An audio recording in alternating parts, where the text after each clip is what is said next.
জুলাইয়ের বিপ্লবে শাহাদাত বরণকারী বীর শহীদদের রক্ত মারিয়ে জুলাই বিপ্লবের জুলাই সনদ বাস্তবায়নের গণভোট ছাড়া বাংলার মাটিতে আমরা আর কোনো কিছুই হতে দেব না।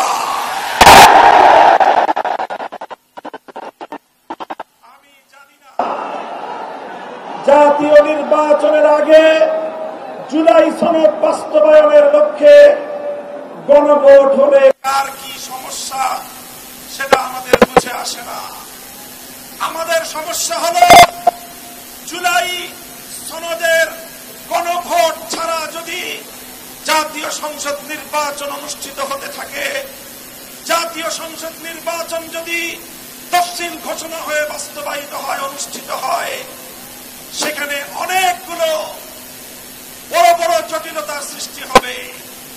তার মধ্যে অন্যতম একটি হল দ্বিকক্ষ বিশিষ্ট জাতীয় সংসদের উচ্চ কক্ষ কিভাবে গঠিত হবে, কিভাবে রাজনৈতিক দলগুলো তাদের নির্বাচনী ম্যানিফেস্টো তৈরি করবে, জাতির সামনে তারা তাদের উচ্চ কক্ষের 100 সদস্যের তালিকা কিভাবে প্রকাশ করবে, এই সকল বিষয়ের কোন সদুত্তর তাদের কাছে নাই।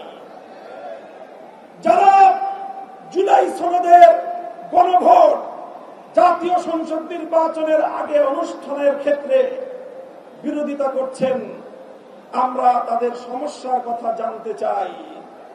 72-এর পরাজিত বাকশালপন্থীরা আগামী 13ই নভেম্বর বাংলাদেশের বিরুদ্ধে লকডাউনের নামে যুদ্ধের ঘোষণা দিয়েছে। ঘোষণা করতে চাই 13ই নভেম্বর কোন বাকশালপন্থীকে বাংলার রাজপথে আমরা নামতে দেব না। যদি কেউ নামবার অপচেষ্টা চালায়, আমরা তাদেরকে রাজপথে মোকাবেলা করব ইনশাআল্লাহ। সংগ্রামী সাথী ও বন্ধুগণ,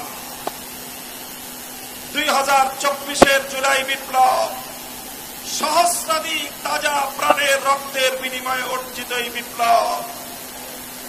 এই বিপ্লবের ভিত্তিতে আগামী বাংলাদেশ পরিচালিত হওয়ার জন্যই ঐক্যমতের ভিত্তিতে জুলাই সনদ প্রণীত হয়েছে।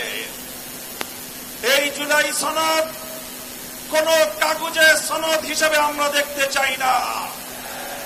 জুলাই সনদকে আমরা আগামীর বাংলাদেশের রূপরেখা হিসেবে দেখতে চাই। জুলাই সনদ বাস্তবায়নে নির্বাচনের পূর্বে, জাতীয় নির্বাচনের পূর্বে গণভোট আয়োজনের দাবি সহ 5 দফা গণদাবিতে আজকের এই জনসমুদ্রে পরিণত গণসমাবেশে উপস্থিত সংগ্রামী সভাপতি হযরত পীর সাহেব চরমনাই মুফতি সৈয়দ মোহাম্মদ রেজাউল করিম, উপস্থিত আজকের এই গণসমাবেশের উপস্থিত সংগ্রামী প্রধান অতিথি বাংলাদেশ জামায়াতে ইসলামীর মুহতারাম আমির জনাব ডক্টর শফিকুর রহমান সহ জাতীয় নেতৃবৃন্দ, সমবেত 8 দলের নেতা কর্মী ও সংগ্রামী দেশবাসী, আজ ঐতিহাসিক পল্টন ময়দানে দাঁড়িয়ে আমি স্পষ্টভাবে দেখতে পাচ্ছি বাংলাদেশ আজ 2 ভাগে বিভক্ত। এক ভাগ 72-এর বাকশালপন্থী, আর এক ভাগ জুলাইয়ের বিপ্লবপন্থী। আজ বাংলাদেশের প্রতিটি রাজনৈতিক দল এবং পক্ষের কাছে আমার সুস্পষ্ট জিজ্ঞাসা, সবাই যার যার অবস্থান পরিষ্কার করুন। হয় আপনি জুলাই বিপ্লবের পক্ষপাতী, আর না হয় আপনি 72-এর বাকশালপন্থী। এজন্য আমরা দলের পক্ষ থেকে বলেছি, অনতিবিলম্বে জুলাই সনদকে সরকারি আদেশের মাধ্যমে এর প্রাথমিক আইনি ভিত্তি প্রদান করতে হবে। এরপরে আগামী ত্রয়োদশ জাতীয় সংসদ নির্বাচনের পূর্বেই গণভোটের মাধ্যমে জুলাই সনদকে চূড়ান্ত আইনি ভিত্তি প্রদান করতে হবে।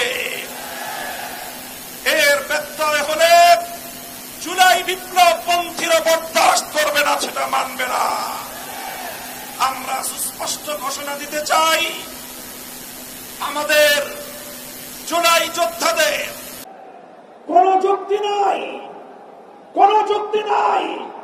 তারা জুলাই সনদের বাস্তবায়নকে ঠেকিয়ে দিয়ে বাংলাদেশে আবার ফ্যাসিবাদ কায়েম করবার ষড়যন্ত্র করছে। পরিষ্কার ঘোষণা করি, রক্ত দিয়ে যেই ফ্যাসিবাদ বিদায় করেছি, প্রয়োজনে আবার রক্তের সাগর প্রবাহিত হবে, বাংলার মাটিতে ফ্যাসিবাদ ফিরে আসবে।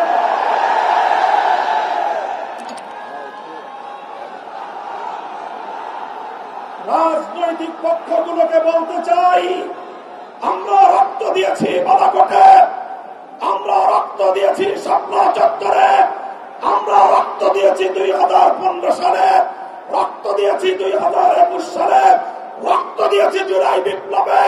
আমাদের মুখোমুখি দাঁড়াবার চেষ্টা করবেন না। আমরা রক্ত দিয়ে অধিকার আদায় করি, রক্ত দিয়ে বাংলাদেশ কিনেছি, রক্ত দিয়ে এই বাংলাদেশের স্বাধীনতা রক্ষা করবো ইনশাআল্লাহ। সংগ্রামী সাথী ও বন্ধুগণ, জুলাই বিপ্লবের আমার সকল সহযোদ্ধাদেরকে আমি বলতে চাই, রাজনৈতিক মতবিরোধ থাকতে পারে, নির্বাচন নিয়ে মতপার্থক্য থাকতে পারে, আপনারা যার যার নির্বাচন করবেন সেটা পরের কথা। আসুন, যারা জুলাইয়ের বিপ্লবের রাজপথে ছিলেন, জুলাই বিপ্লবের সনদের আইনি ভিত্তি কার্যকর করার জন্য আমরা হাতে হাত রাখি। সংগ্রামী সাথী ও বন্ধুগণ, সর্বশেষ বক্তব্য, আগামী 13 তারিখ জুলাই সনদের গণভোটকে কেন্দ্র করে সরকারি সিদ্ধান্তের দিকে আমরা তাকিয়ে আছি। সরকার যদি জনগণের শান্তিপ্রিয় ভাষা বুঝতে ব্যর্থ হয়, আবার বলছি, সরকার যদি 8 দলীয় নেতৃবৃন্দের শান্তিপ্রিয় ভাষা বুঝতে ব্যর্থ হয়, যেই ভাষায় বললে সরকার বুঝবে, আমরা সেই ভাষায় প্রয়োগ করব, সেই কর্মসূচি ঘোষণা করবেন। প্রস্তুত থাকবেন তো আপনারা? ইনশাআল্লাহ যুদ্ধ করে ফ্যাসিবাদ বিতাড়িত করেছি, যুদ্ধ করেই বাংলার মানুষের অধিকার আদায় করে ছাড়বো ইনশাআল্লাহ। নাসরুম মিনাল্লাহি ওয়া ফাতহুন করিম। আসসালামু আলাইকুম ওয়া রাহমাতুল্লাহ। যেই ভাষায় বললে সরকার বুঝবে, আমরা সেই ভাষায় প্রয়োগ করব, সেই কর্মসূচি ঘোষণা করবো ইনশাআল্লাহ।